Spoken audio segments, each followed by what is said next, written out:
Hello everyone, this is Roland. I wanted to check in today. This is Thanksgiving Day with a message. I read something very beautiful the other day, and it was John Muir. You know, the famous naturalist John Muir, who explored Yosemite Park and so on. He said, I bid adieu. I said goodbye.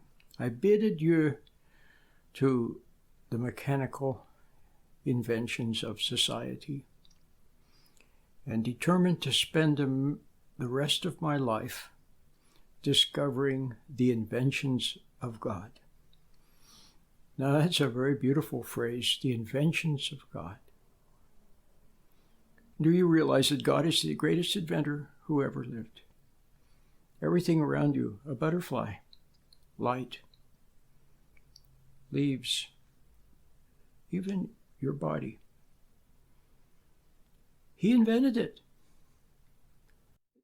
Amazing. And he's also capable of magic. And today, the world is not so good. I see happening now very much like what we saw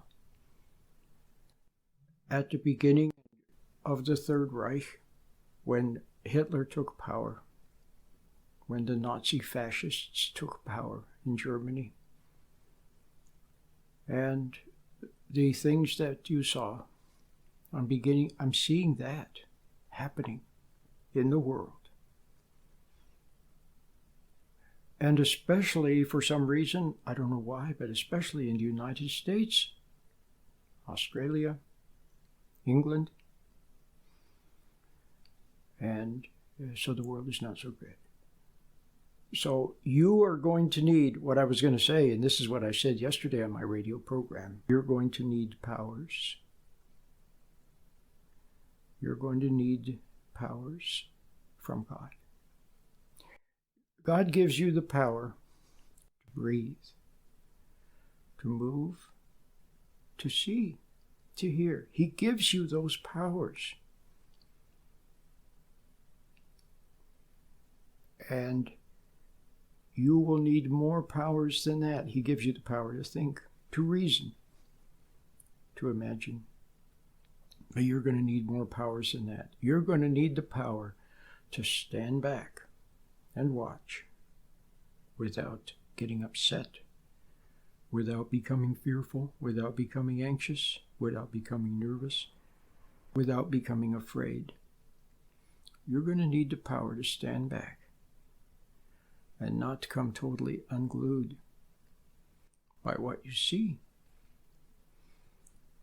And you're going to have that power to bear, to endure, to watch, to discern. You need the power of discernment. See, all around you are lies. Lies, lies, lies, lies, lies.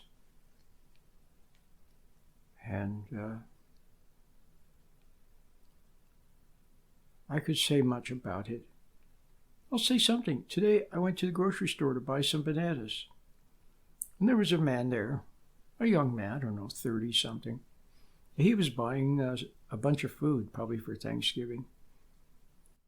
But what did I see in his shopping cart but the most awful things? Awful processed soy oil or canola oil or something like that. All kinds of frozen foods and corn chips and just awful things where he could have bought organic. This store has organic, you know. Could have bought organic vegetables, things like that. Olive oil, coconut oil. But no, he bought awful things. Now, why did he do that? Is it because he's stupid? No. Is it because he hasn't been taught? Yeah. But I think mostly, you know what it is? He buys the messages, the advertisements. They're everywhere. They're so clever on the radio, on television, on the internet. And when you see the way they package things and promote things, there's just advertising. It's like propaganda everywhere.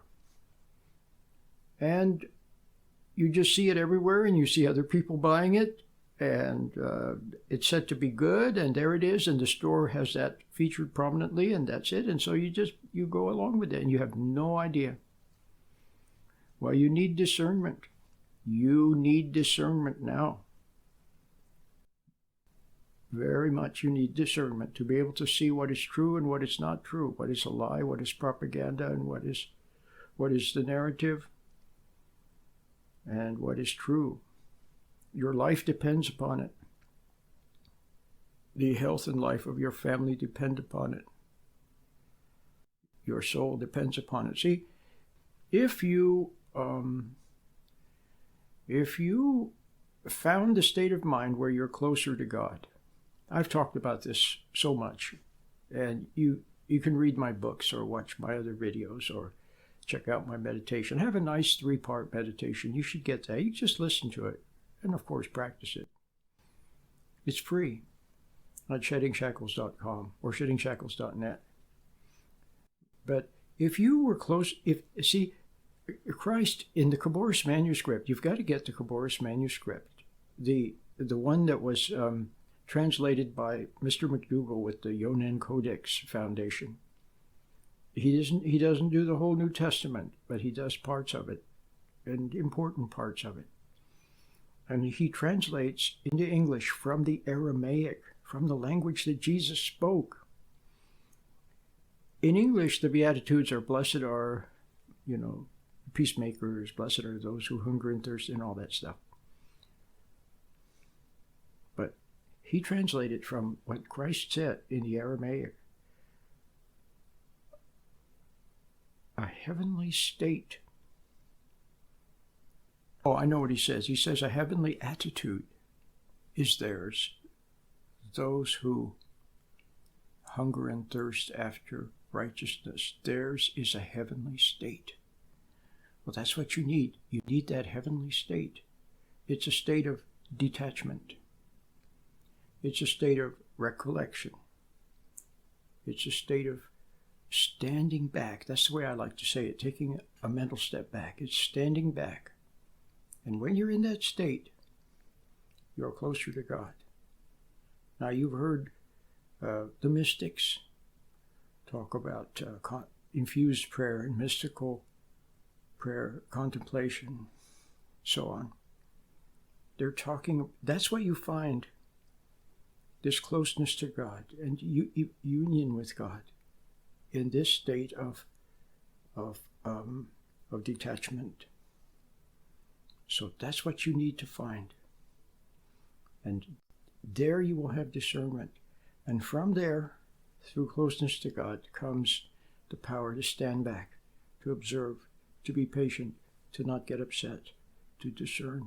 You have to be as wise as a serpent and as innocent as a dove. And so the meditation is the key to get you started.